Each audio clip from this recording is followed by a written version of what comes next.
जब सुने के होई भोजपुरी गाना बस बजे के चाही गाना।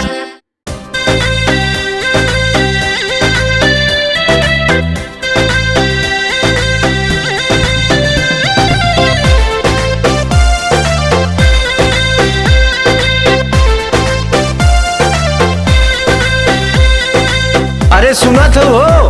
सुनत तो है हो, बहिर है का जे इतना चिल्लात हुआ? कहती कि आवत ही खेते से तो का भइल? गेहुआ एकदम पक गल हो, बलिया लटक गल हो। हाँ तो हमरा का सुनावत हुआ? अरे सुनावत है कि काटे के तैयारी करा, हसुआ में धार और धरवाला। हाँ तो हमसे का मतलब हो? हमसे कोनो मतलब ना है, जाके काटो। अरे ई कौन बात बतियावत हो? तो से मतलब है ना। हाँ तो सुन लो, गेहूं काटे जाए वो नहीं सो धोखा बजाओ। सुनत हो ना, कान खोल के सुन लो। गेहूं काटे जाए वो नहीं सो धोखा बजाओ। झुलनिया उधार बाटे, आ झुलनिया उधार बाटे, तोहरा पे राजाओ।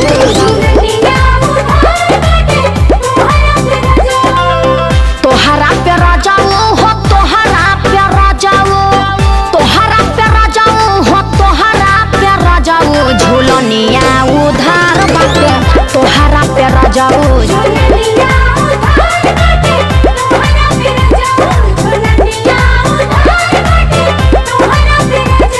अरे तो तहरो डिमांड ऐसने कुटाइम होला ना, जनतो आऊ कैसे तोला चला था। अब बस करो रह दो, तसे ना होई। होई हो, टेंशन मत ला। अच्छा देखते बने। सोनावा के भाव बड़ा चढ़ पाए धनिया। बेईमान कहीं के, कबो धनवा के भाव तो कबो सोनवा के भाव। सोनावा के भाव बड़ा चढ़ पाए धनिया। लगनिया के बाद रानी का बोले? लगनिया के बाद रानी किनी हो झुलनिया।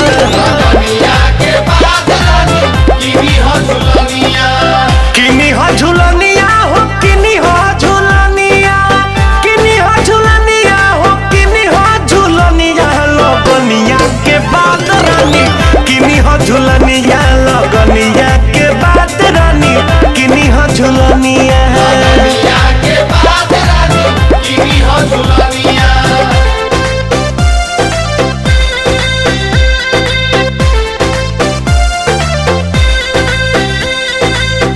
बड़ा झूठा देखनी हो, लेकिन तहरा से नीचे।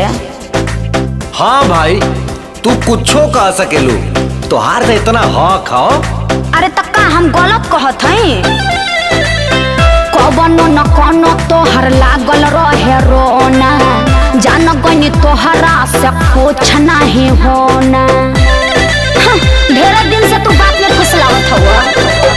कबनो न कोनो तोहर लागल रहे रोना, जान गनी तोहरा से कुछ नहीं होना। मुरई के भाव नहीं सोना होई कबहू। झुलनिया उधार बाटे, झुलनिया उधार बाटे, तोहरा पे राजाओ।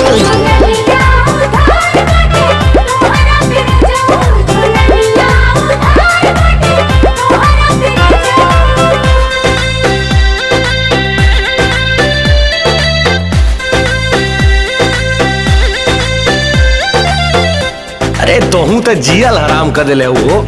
ऐसा है ना, जौन काम तो से ना हो उ कहल मत करो, ठीक है? बारू तू हराम कैले रतिया के नींद हो। लइका मतीन तू तो कैले बारू जीत हो। आज ले कौन सपना पूरा कोई दो? बारू तू हराम कैले रतिया के नींद हो।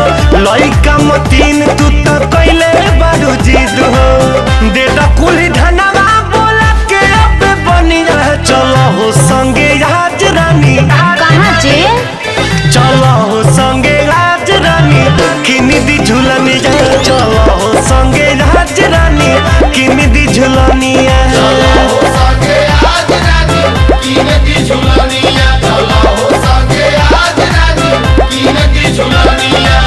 अब खुश बाड़ू ना? अरे तनी हंस दा। आई लव ओ। गेहूं काटे जाइब नाही असो धोखे बजाऊ झुलनिया उधार बाटे आ झुलनिया उधार बाटे तोहरा पे राजाऊ